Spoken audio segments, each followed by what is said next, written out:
It's a Tuesday. It's 2022. It's the 20th of September, and it is a wonderful day out. Let me get you situated. Hello, viewers, listeners, chatters, and feelers. Good to see you all again.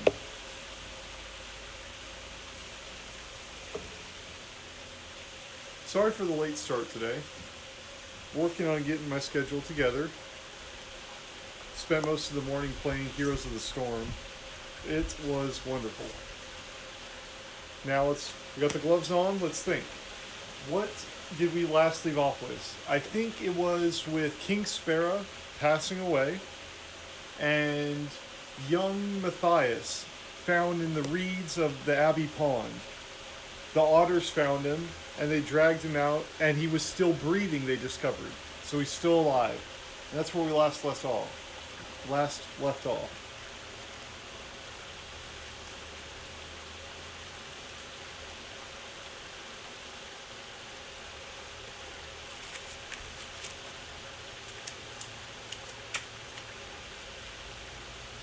Ah, one more thing. I just remembered after reading. Clooney just killed one of his men as a demonstration that he leads from the front. That's not how you lead from the front. Promise. Let's look at the picture for the next chapter.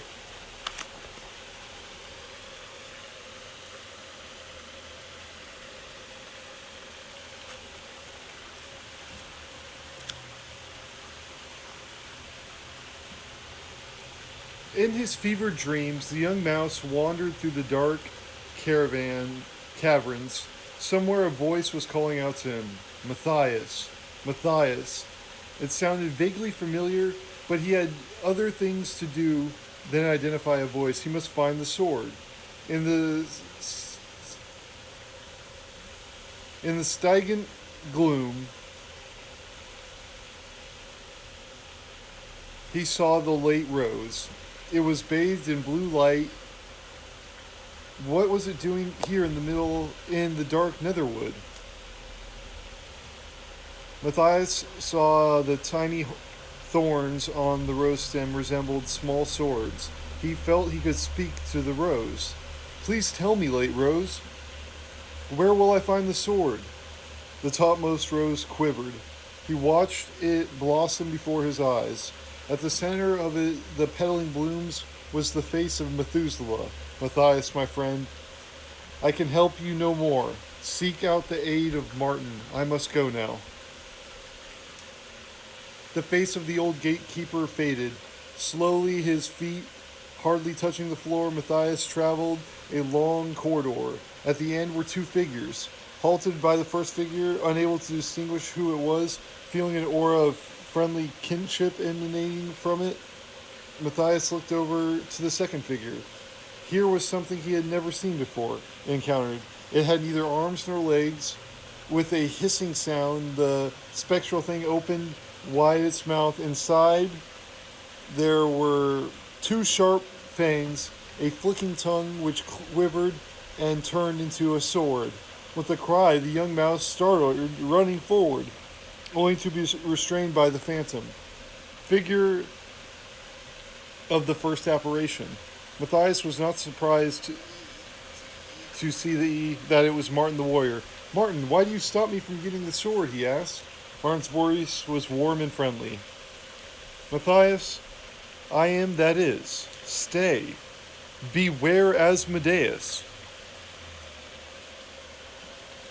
Martin took hold of Matthais' shoulder. The young mouse tried to wrench himself free.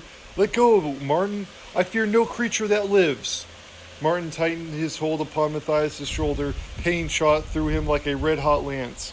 Martin cried out, Hold him now! Hold him now! The agony increased. Matthais' eyes opened. Hold him still now! Hold him still! It was Father Abbot. He was saying the same words as Martin had said. Brother Alf held Matthais' shoulder tight as Abbot dug deep with a probe. He extracted a dark, pointed object with which he tossed into a bowl that Cornflower was holding. Ouch, that hurt, Father, Matthais said weakly. The abbot wiped his paws clean on a cloth. Well, my son, you are back with us at last, he said. That must have hurt. There was half a sparrow's beak lodged in your shoulder. Matthais blinked and looked about. Hello, Cornflower. Excuse me, chat. I forgot to grab water. It's going to be 30 seconds.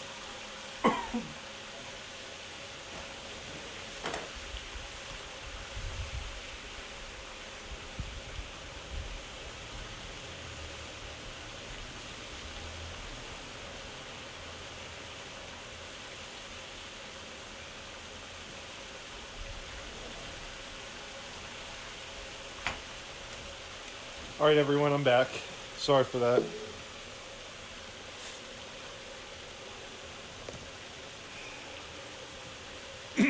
Hello, Cornflower.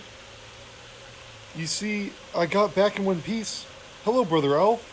I say, is that Basil in the next bed? Hush now, Matthais. Lie still, Cornflower chided. You're lucky to be alive. It was a touch and go right through the night. Abbot Mortimer pointed at the first rays of sun streaming in through the window. Yes, but back you are. And see, you've brought with you a magnificent June summer morning. The young mouse laid back upon the crisp white pillows. Aside from a bursting headache and the pain in his shoulder, it felt good to be alive. What was Basil doing asleep in the next bed? He persisted. Oh, him, Cornflower chuckled. He says that he has an honorable war wound that requires a lot of food and rest. The old rogue. They may be, replied the abbot, but it would be churishly to begrudge Basil's request. After all, he did recapture our tapestry from Cluny. It was a very daring deed. Matthais was delighted. Martin's tapestry back here at the Abbey? How marvelous. I bet Methuselah is all over the moon to have it back once more. There was a moment of silence. The abbot turned to Brother Alf and Cornflower. Please would you leave us alone for now? I have something I must tell Matthais. You may visit him tomorrow. He needs lots of rest. The two mice nodded understandingly and left. Half an hour later, after unfolding the sad tale of Methuselah, the abbot took his leave.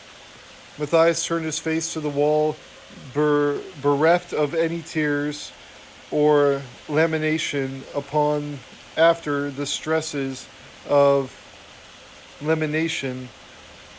the experience he had recently come through.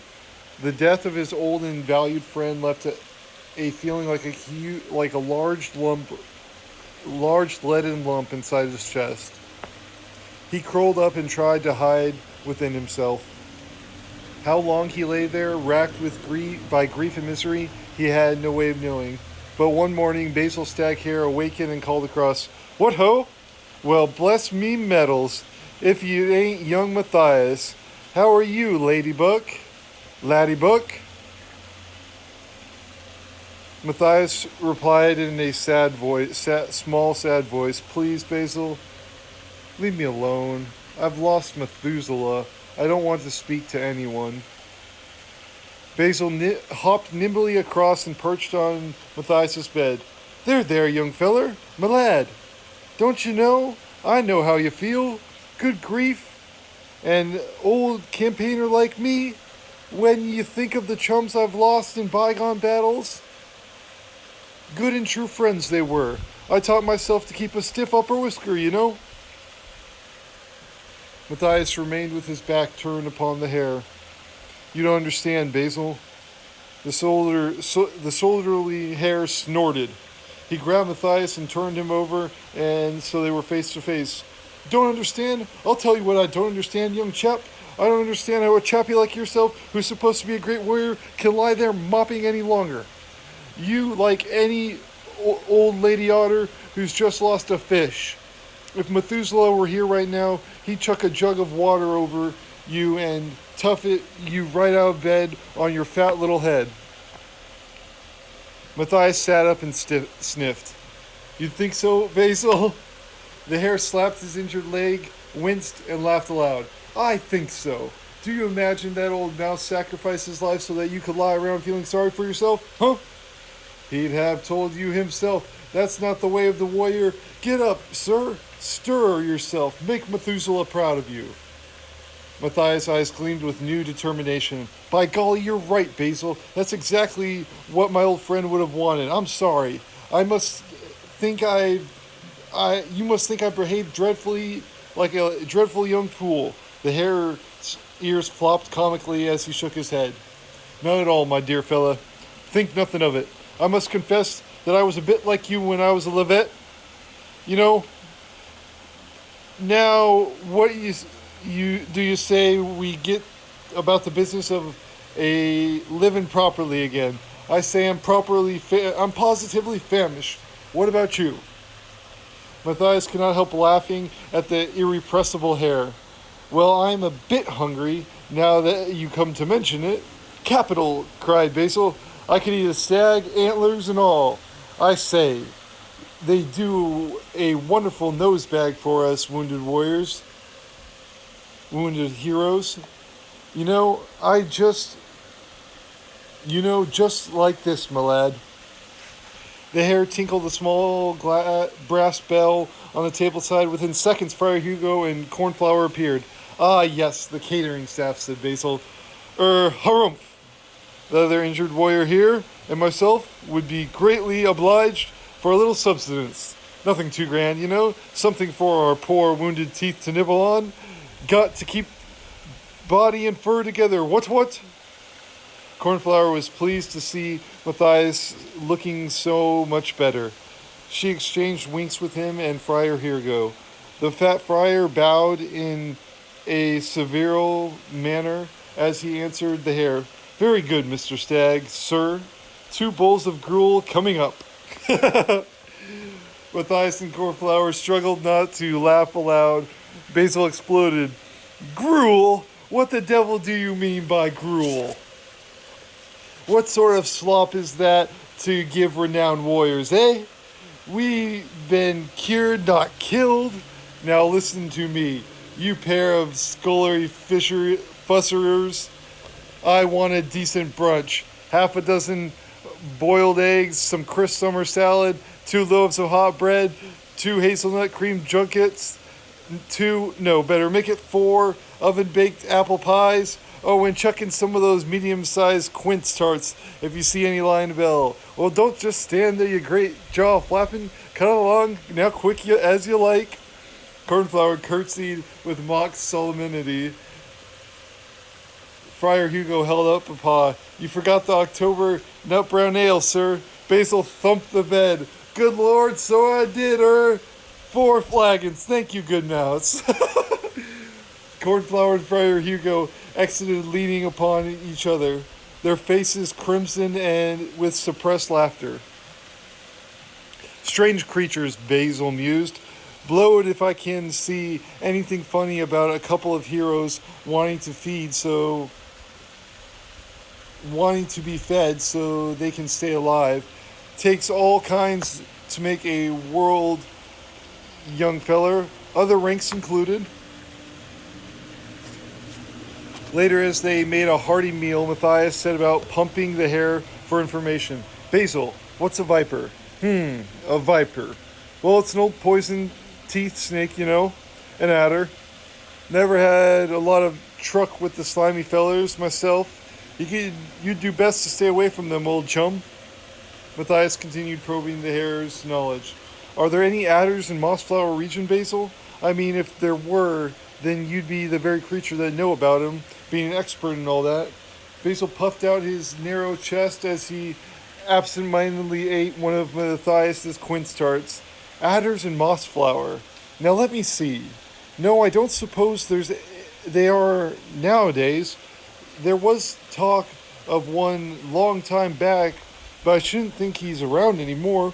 Filthy reptiles, adders, nothing like stags, Now, what the devil was this adder chap's name?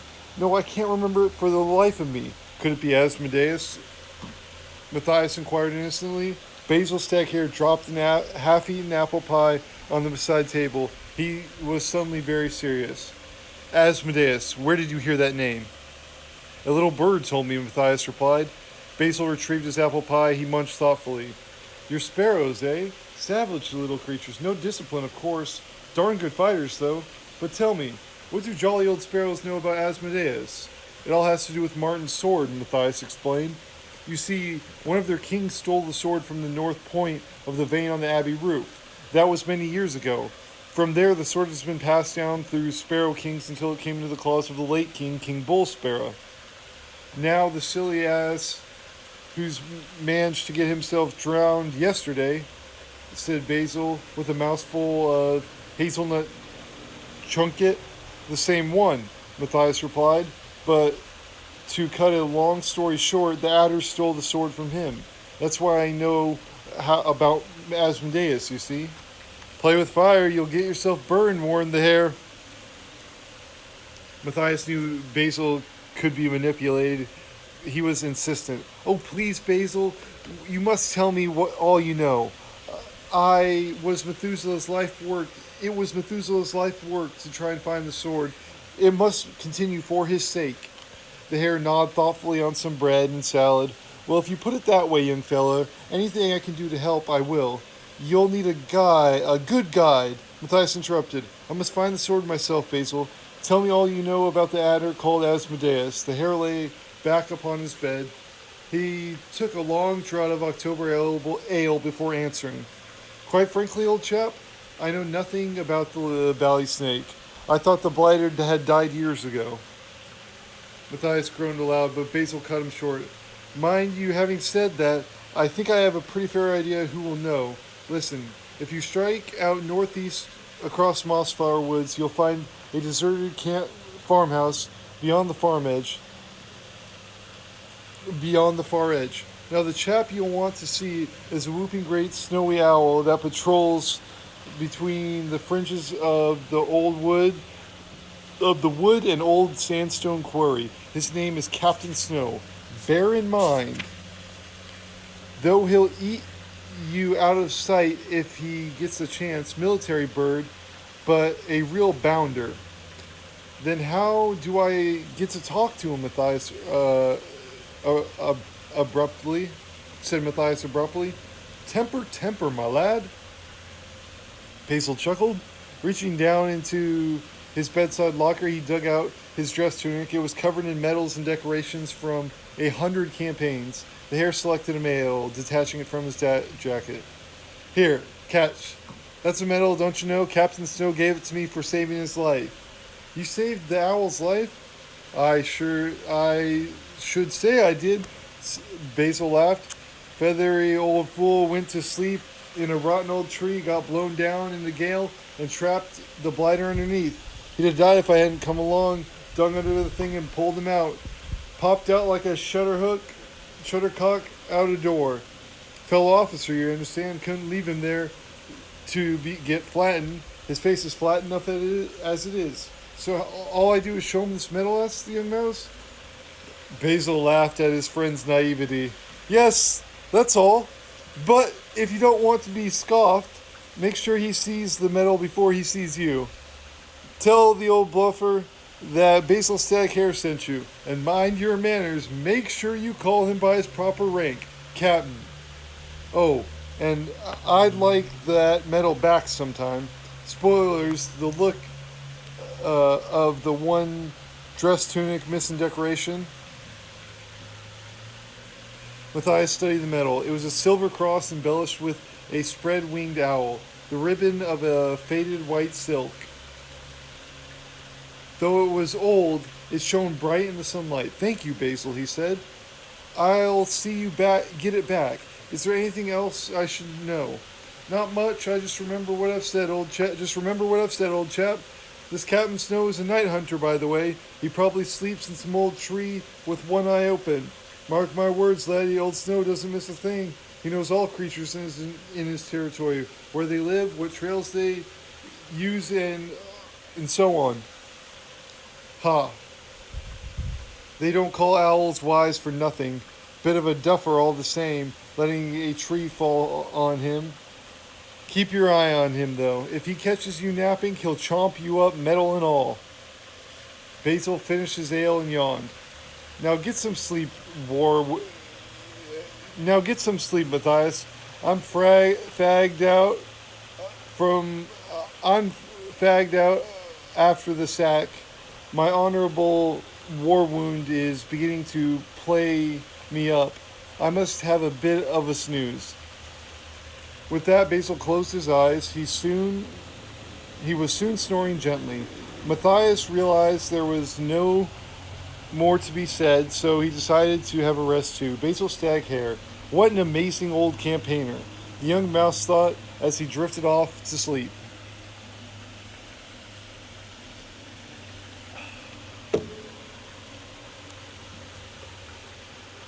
Shortly after 12 o'clock, Matthais awakened. The noontime sunlight flooded the room. Basil was flat on his back, snoring stentoriously. Although his shoulders still throbbed, Matthais felt fit and refreshed, well enough to travel. He knew, however, that he must act with stealth and secrecy. If the abbot or Cornflower or any of his friends knew of his scheme, he would have no chance at all. They would make certain he was confined to bed until further notice. Quietly he arose and dressed himself, hanging his sandals around his neck by their thongs. Taking a clean pillow slip, he stalked it with the remainder of the food from the table. Someone had thoughtfully placed his dagger on the bedside locker. It must have been found on the floor of the great hall. Searching around, Matthais came upon a stout pole, probably used as a window or curtain opener. He decided it would come in handy. Carefully, he inched the door open, closed again swiftly, as the abbot and brother Elf padded by. Matthais listened to Elf's voice. I looked in on them about 10 minutes ago, Father. They're both sleeping like hibernating squirrels. It's not likely they will wake till evening. The footsteps receded down the passage. Matthais crept from the room and stole off in the opposite direction. He was surprised at the ease with which he left the Abbey, slipping off into Mossflower, the side door of the wall where unknown to him Methuselah's murder had also passed on the previous day. Alone in the woods, Matthais felt a wobble upon his legs. He sat down. Felt a bit of a wobble upon his legs. He sat down against the beech tree until the feeling passed. Tying the pillowcase bundle to his pole, he hefted across his shoulder and struck off boldly through Mossflower towards northeast.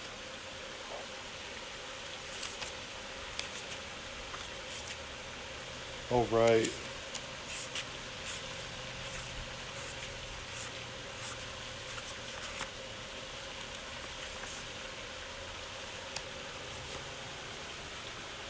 Good so far. I think that's a shrew.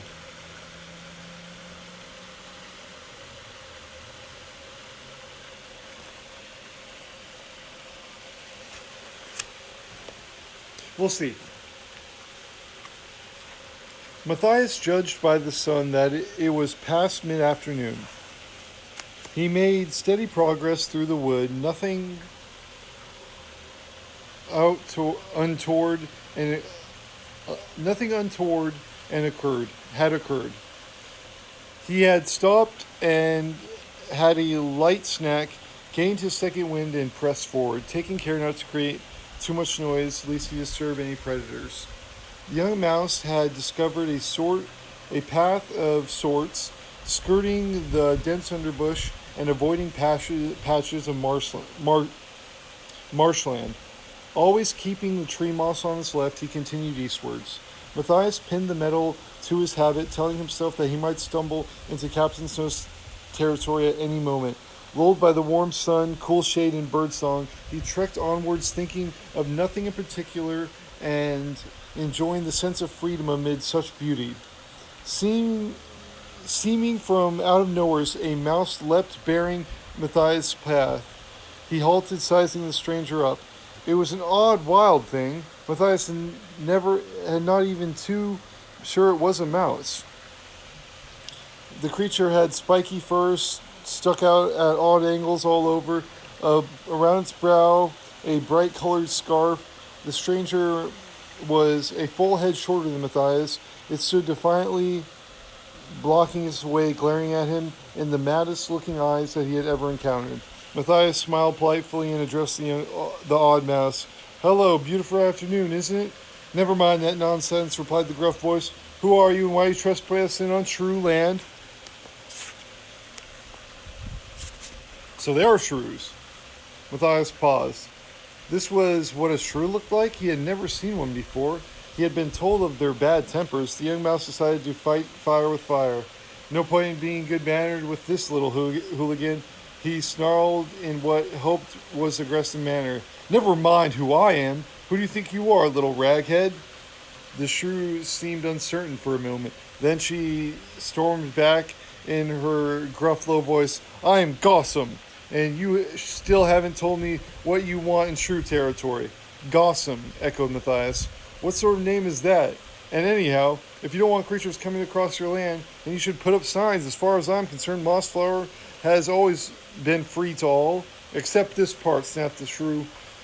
Don't you know anything? Gossam stands for Guerrilla Union of Shrew in Mossflower. Matthais smiled scornfully. I could care less what it stands for. Make way for Redwall Abbey warrior. I'm coming through. Immediately, Matthais took a step forward. Gossam struck her paws between her lips and emitted a sharp whistle. There was a swift rustle in the undergrowth.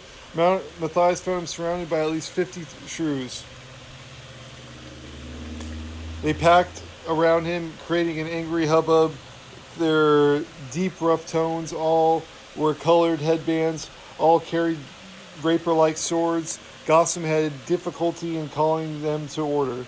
Comrades, she shouted, tell this mouse what happens to a trespasser.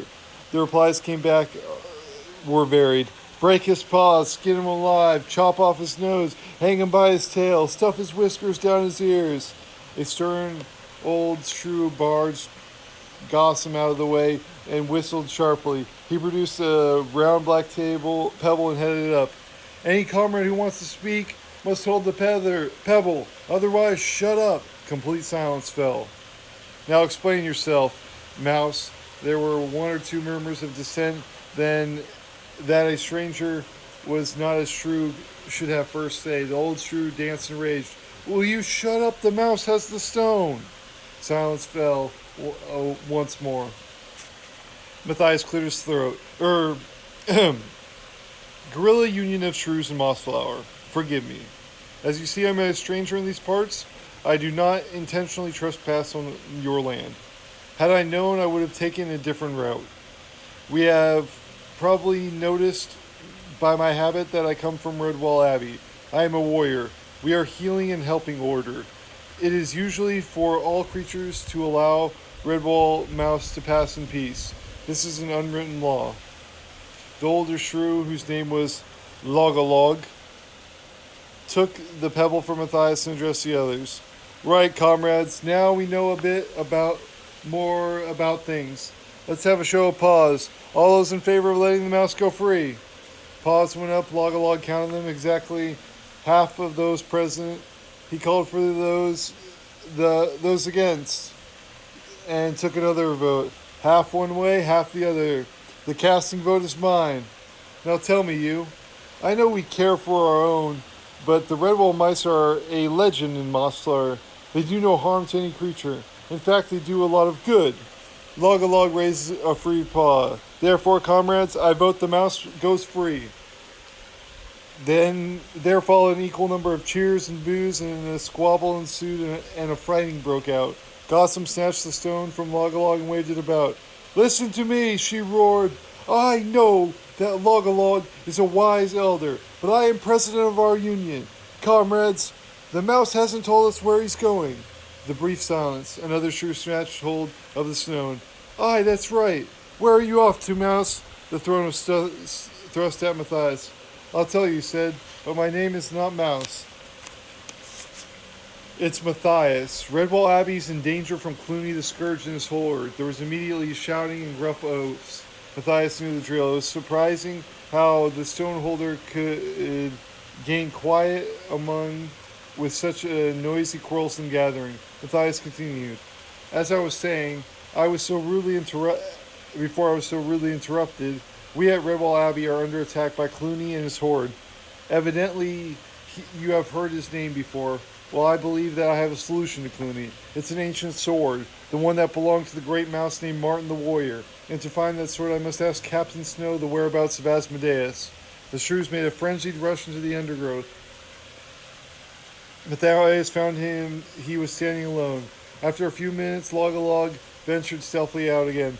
Forgetting the stone, Gossam spoke in an odd voice. Do you mean you actually intend to walk right up and speak to Snow? Matthais nodded. Log continued where his comrade had left off. You're going to ask Captain where you can find giant poison teeth mouse? I mean Matthais.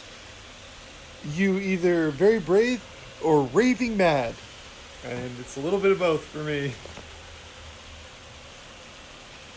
A little bit of both, I suppose, said the young mouse.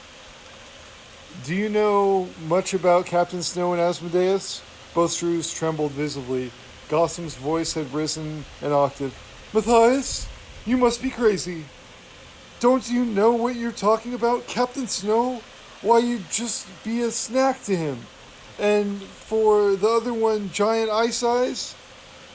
Who could even go near him? He eats as many shrews as he wants. No living creature can stop the poison teeth.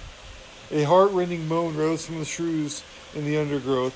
Matthais still had the stone. He held up and addressed them boldly. Gorilla Shrews comrades, I do not ask you to do my fighting. Merely point me in the direction of Captain Snow. Who knows? If I finally get my sword, I may be able to liberate you. Log took the stone. Matthais of Redwall, you are on our land. We will escort you. The guerrilla union of shrews and mossflower will never lie down the shame of having a stranger fight their battles for them. You may not always see us, but we will be close by. Come now.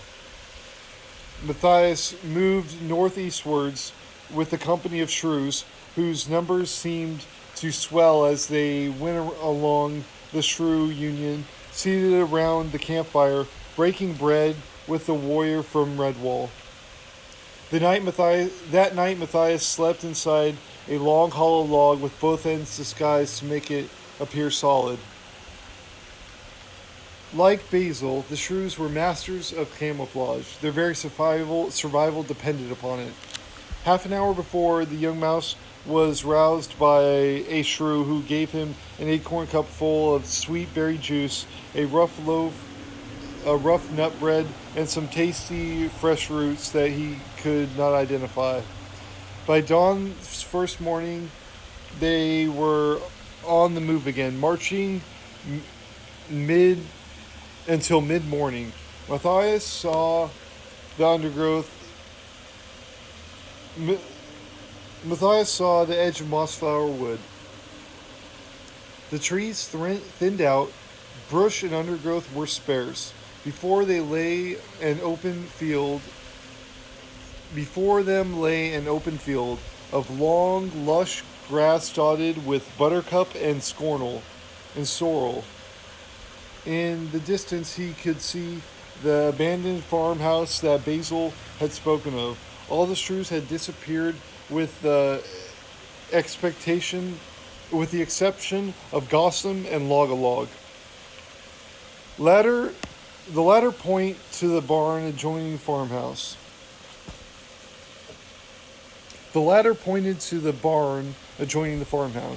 You might find Captain Snow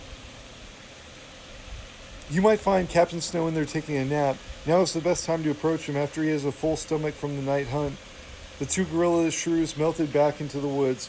Alone now, Matthais crossed the sunny field, reaching the barn just as Basil had taught him. Zigzag, crouch, wiggle, and weave. He tiptoed into the barn. There was no sign of an owl. In the semi-darkness, Matthais could make out various farming implements, rusted and with disuse.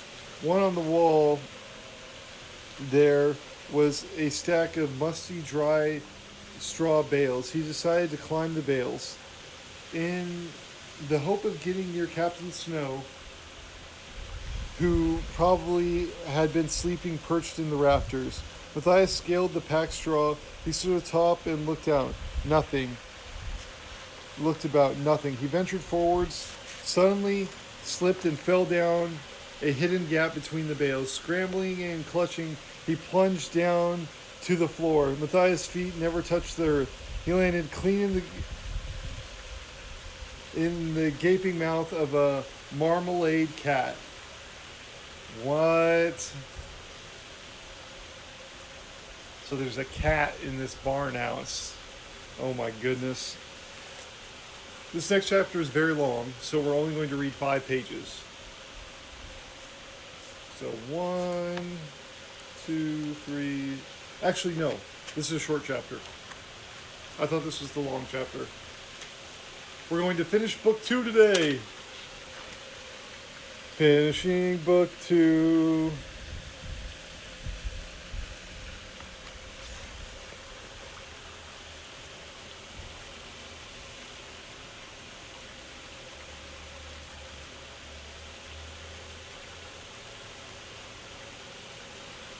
All right. Interesting photo. Looks like maybe a rat or something like that, with a spear going through his helmet and ears and chomping or breaking its spear. One more look at that.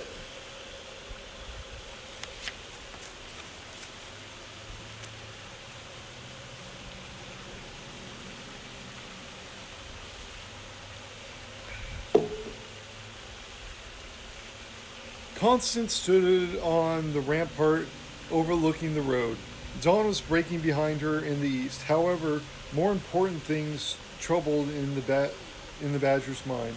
The abbot came bustling up, with Basil leading in the rear. Both creatures looked extremely concerned. "Have you seen Matthais?" said the abbot asked. "He's been missing from his room since yesterday afternoon." Basil looked rather shamefaced. "All my fault. I'm afraid I should have kept my eye on the little rascal. We'll have to organize another search party." "No time for that," snapped the Badger. "Look!" Down the road in the distance, a large column of dust was rising. The three creatures sniffed the faint breeze. It was unmistakable. Clooney's army was coming to Redwall. "We need every available defender," Constance murmured. "No need to cause panic, but it looks like a full-scale assault. The fox warning was true."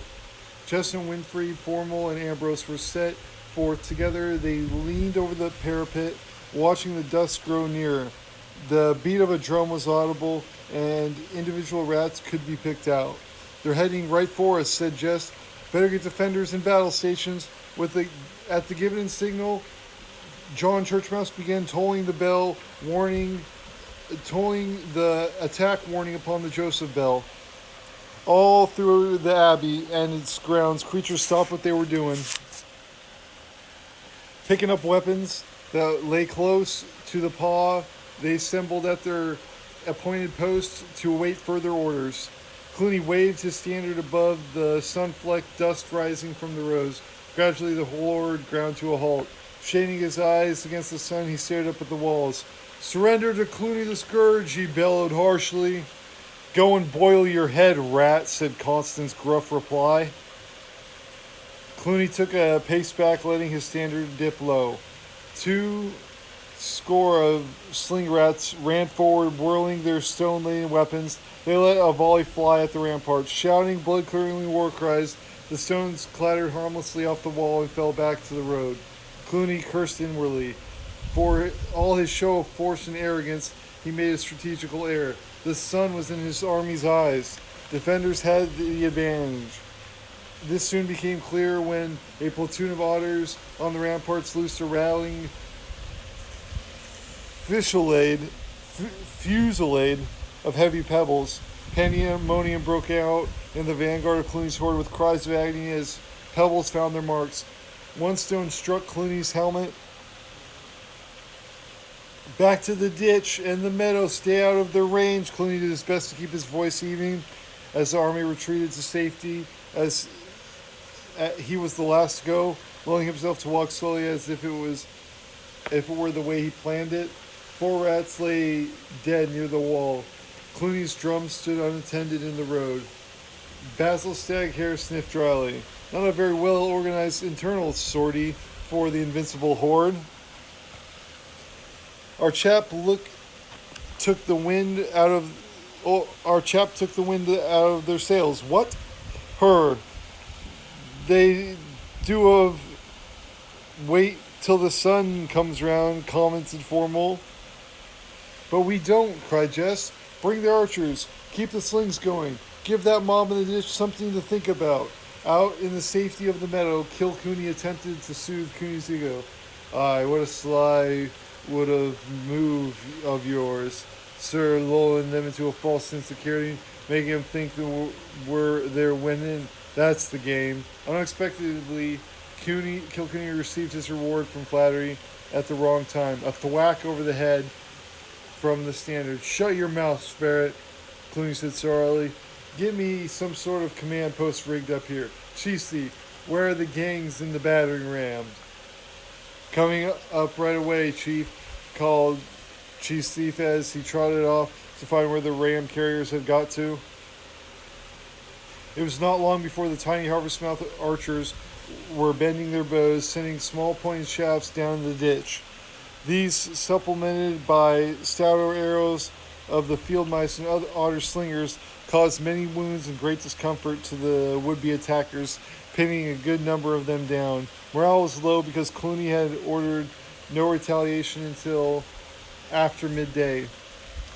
Jess Squirrel rappelled swiftly down to the road on a rope, looping the rope's end around the water butt that had been the ferret's drum. She sprang inside, calling up, "Haul away, Constance!" The barrel fairly flew under the badger's strong paws. Jess was quite pleased with herself. She had plans for the drum to beat the rats. Basil Stag Hare strode the parapet with a swagger stick tucked under his arm. He dodged the squirrel who rolled the barrel along, retaining the dignity befitting of his rank. Basil kept up a constant stream of orders. Fire at will, you mouse types, otters, pick out your targets. Any moles here? Report to Formal down the grounds right away. The hare had cast off his leg bandage. Now he was completely back in action. The service back in service. The honorable war wound was completely healed. Meanwhile, back at the meadow, Clooney was brooding under a makeshift tent. At least the ferret was good for something. Chief Thief was hurrying up, urging on the contingent of battering ram carriers, hoping to find favor with Clooney.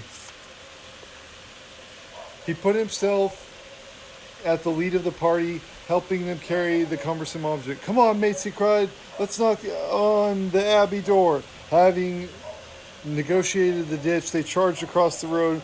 Once they had passed a certain point, it created a difficult angle for the defenders to fire on them. The massive ram shuddered as it smashed against the gatehouse door. With Chief Thief shouting encouragement, the rammers took a short run back and battered the door again. Clooney was heartened to see things going right for a change. There was more to Chief Thief than he had first thought. The door was rammed a third time. Now creatures on the wall stood in full view as they retaliated by firing down at the ram carriers. Clooney called his best slingers and archers, ordered them to pick out the defenders. Fortunately for him, the sun was starting to move downwards, and the otters and mice on the ramparts were clearly visible. Clooney's archers caused numerous casualties, forcing the defenders to drop below the parapet. The battering ram continued, although it had yet made no lasting impressions upon the solid construction. Missiles from the wall slackened off, giving Clooney's horde a chance to desert the ditch for relative safety of the meadows. Clooney appeared well satisfied for the moment. He called Kilcooney to his side. "This is more like it, Ferret. Right, get the tunnel gangs. Gather your weasels, stoats, and ferrets. Take them back along the ditch to the southeast corner of the Abbey wall. Then in the dark I'll send you a signal. Then you start tunneling through the ditch wall, across the road and under the Abbey wall. Is that clear?" Clooney heard an elaborate salute. Kilcooney threw an elaborate salute. "Sure, it's clear as the morning dew, Your Honor." Clooney closed his eyes, intent upon keeping his present good mood, then get going and try to get it right this time. The battery, the battle continued sporadically all day and into the evening. Ram carriers kept up their attack, but somehow the great door withstood them. With the last vestige of twilight, when the last vestiges of twilight were gone, Constance called the captains together. They squatted beneath the parapet in the darkness as the Badger outlined the situation. Listen, we're all right for the moment, but sooner or later something will have to be done about the battering ram. Has anyone got any good idea? Has anyone got a good idea? I'm open to a sensible suggestions. Below them, the ram kept up its remorseless battering. Ambrose Spike had reported some minor splintering at the top inside edges of the door, but the shoring of earthworks was holding. Formwell had assured them that any attempt tunneling would take at least a few days before signs showed. Meanwhile, he and his moles were carefully monitoring the earth in the Abbey grounds. Throughout the day-long battle, animals could not direct not. Throughout the day-long battle, animals not directly involved in the fighting had been busy too. Father Abbott was tending the wounded in Great Hall. Friar Hugo was constantly sending cornflower and her helpers back and forth to the ramparts with food and drink. Mr. Churchill and Miss Vole were making bandages from old clean sheets. Silent Sam had left with Tim and Tess, the Churchmouth twins, and he had played with the infants until they fell asleep in a heap of bandages. Sam wanted to go up on the wall, but his parents had forbidden it. Slipping out of the great hall, he passed the time for a bit, listening with an ear to the ground in the Abbey moles. Listening with an ear to the ground of the Abbey moles. But Sam soon got bored. He stabbed the earth with his tiny dagger, imagining the rats were popping out from make-believe tunnels. After a while, he wandered over to the foot of the wall and sat sharing food with Jess. The little squirrel signaled his parent, asking what she wanted the big barrel for. Jess took her son upon her knee and explained she had an idea that the barrel filled with something or other could be dropped down on the battering carriers, but she was not sure what would be best to fill the barrel with. Sam jumped down from his mother's knee. The barrel was lying outside. He sprang onto it and walked about, rolling in very skillfully under his feet. All the time he was sucking parasol, trying to think how he could help. The tunnel gangs lounged about, leaning on the sides of the ditch. Kilcooney stretched full length on a mossy patch. I'll tell you, this is the life. Better than getting shot at, me old mother always says. Get a job and keep your head down. Scumnose came creeping along in the darkness. He nudged the ferret. Clooney says you can start tunneling now. Kilcooney marked a cross on the ditch with her claw. Right you are. We'll start about here, buckos. Come on and dig for victory. We did it. We're on to book 3.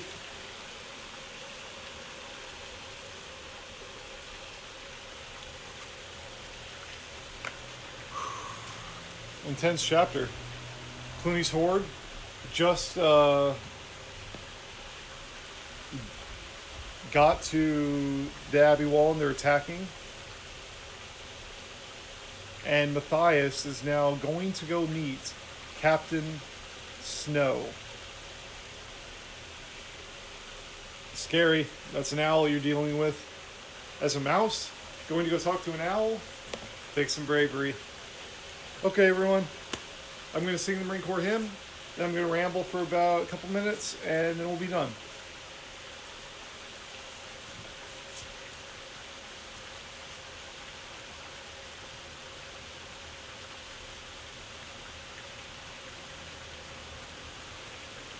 From the halls of Montezuma to the shores of Tripoli, we fight our country's battles in the air, on land, and the sea. First to fight for right and freedom, and to keep our honor clean. We are proud to claim the title of United States Marines. Our flags unfurled to every breeze, from dawn to setting sun. We have fought in every clime and place where you could take a gun. In the snow of far-off northern lands, and in sunny tropic scenes, you will find us always on the job, the United States Marines. Here's health to you and to our corps, which we are proud to serve. In many a strife we fought for life, and never lost our nerve. If the Army and the Navy ever looked on heaven's scenes, they will find the streets are guarded by United States Marines. Semper Fi. Hoorah.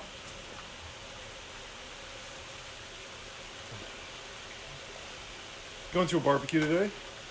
Was thinking about doing some chicken, putting some Italian seasoning on it, and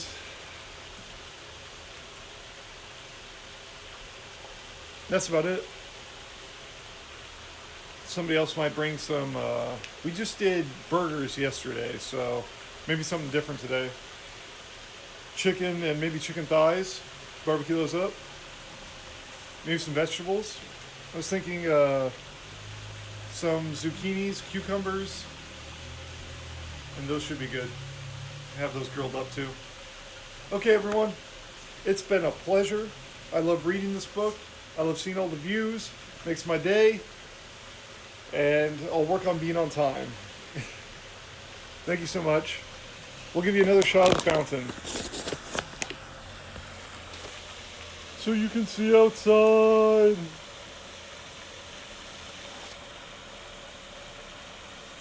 Bye, everyone.